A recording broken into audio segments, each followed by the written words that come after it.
The Crying Boy Painting.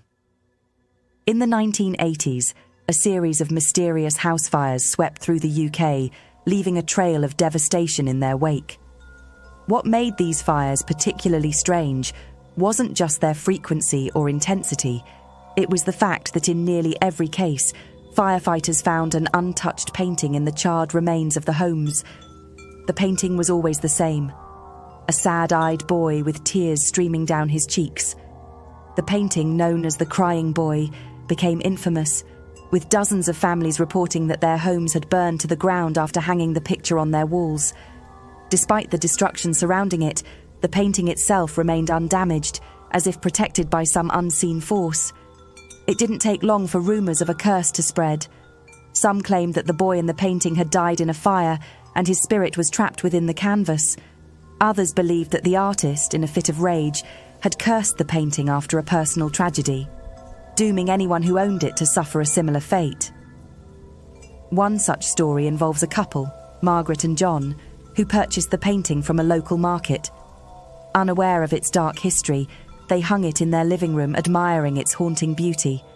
But within days of bringing it home, strange things began to happen. They would hear soft crying at night, coming from the direction of the painting, but when they checked, no one was there. One night, as they sat watching TV, the lights flickered, and a cold draft swept through the room. Margaret glanced at the painting and swore she saw the boy's eyes move, following her as she crossed the room. Disturbed, she told John about what she had seen, but he brushed it off as her imagination. A few nights later, they woke to the sound of crackling flames. Their house was on fire. The blaze spread quickly, engulfing the living room in minutes. They barely managed to escape with their lives, watching helplessly as their home was reduced to ashes.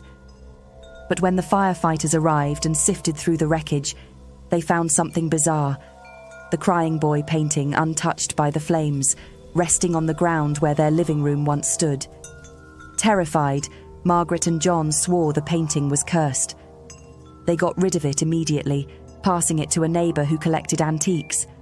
But the curse didn't end there.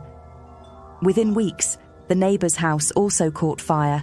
The legend of the Crying Boy persists to this day, with many refusing to keep the painting in their homes, fearing they might be the next victims of its fiery curse.